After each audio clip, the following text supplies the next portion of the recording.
She was born in 1958 in a quiet Louisiana suburb where life moved slowly and conformity was the unspoken rule. On the surface, her childhood appeared ordinary, even stable. Her parents provided structure, humor, and a home atmosphere that seemed balanced. But that stability fractured when she was 13 after her parents divorced. The separation quietly reshaped her emotional world, introducing uncertainty at an age when identity is still forming. Humor became an early coping mechanism, a way to manage discomfort and tension. What looked like lightness from the outside was often a method of survival, learned long before it became a professional tool. Adolescence and leaving home.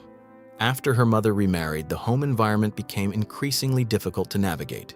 The emotional distance and unresolved tension pushed her toward independence earlier than expected. By 17, she left home not as a bold pursuit of ambition, but as an act of necessity. She moved to New Orleans and began working a series of jobs that demanded endurance more than fulfillment. Waiting tables, clerical work, house painting, and sales roles shaped her understanding of people and performance. Each interaction taught her how to read tone, mood, and attention. Without realizing it, she was building the observational skills that would later define her comedic voice. First steps into comedy. Comedy entered her life gradually rather than as a planned career. A small stage at a coffee house became the first place where her voice fully connected with an audience. The response was immediate and disarming. Laughter confirmed something she had not yet fully understood. Her perspective carried weight beyond everyday conversation. She began performing in bars and small venues, often traveling long distances for brief sets. The work was inconsistent, exhausting, and uncertain. Yet repetition sharpened her timing and instincts. In these early years, comedy was less about ambition and more about transformation, turning personal experience into structured observation that strangers could recognize and respond to. Breaking into a male-dominated circuit. The stand-up circuit of the early 1980s was competitive and largely shaped by male performers and audiences. Women on stage were often treated as exceptions rather than equals. Entering this environment required persistence and resilience more than recognition. Early validation came when she was named one of the funniest new performers in a national comedy competition. While not a guarantee of success, it signaled that her style had traction beyond small clubs. Her humor leaned toward observation rather than confrontation, focusing on everyday absurdities rather than aggression. This approach set her apart in a landscape where louder, sharper voices were often prioritized. National recognition and The Tonight Show. A turning point arrived when she appeared on a major late-night television program hosted by Johnny Carson. Performing on that stage meant exposure to millions of viewers and immediate industry attention.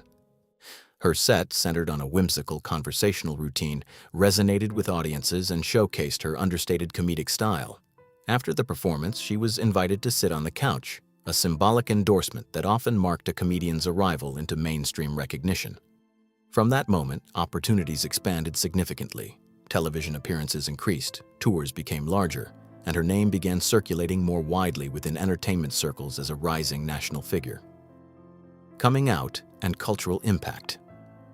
In the late 1990s, she made a public announcement that reshaped both her career and broader cultural conversations. By acknowledging her sexuality openly on national television, she became one of the first major entertainment figures to do so at that scale. The moment was historic but also personally and professionally costly. One of her major television projects ended shortly after, and public response was deeply divided. However, over time, the cultural impact became clearer. The visibility she created contributed to shifting public attitudes and increased representation in media. The decision marked a turning point where personal truth intersected directly with national conversation. The talk show era and cultural dominance. Years later, she returned to television in a different format, hosting a daytime talk show that quickly became a cultural staple. The program was built around positivity, humor, and emotional storytelling, with "Be Kind" becoming its defining message. It combined celebrity interviews, audience engagement, and viral segments that extended its reach far beyond traditional daytime TV. At its height, the show was one of the most watched of its kind and earned numerous industry awards. The host became both a media personality and a cultural symbol of optimism, shaping public perception through repetition of warmth and accessibility in a highly structured production environment.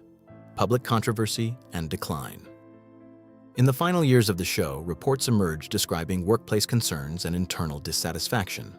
These accounts led to widespread media scrutiny and public criticism.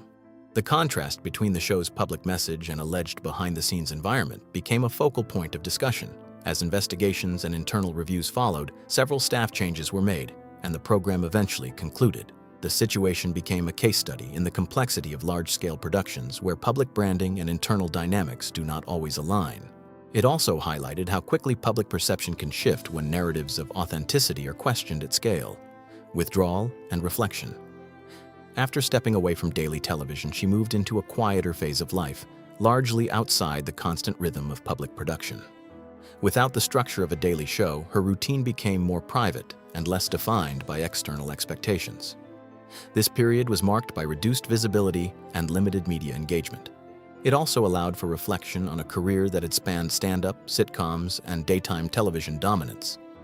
Public commentary about her legacy became more divided, with admiration for cultural impact existing alongside criticism of workplace culture.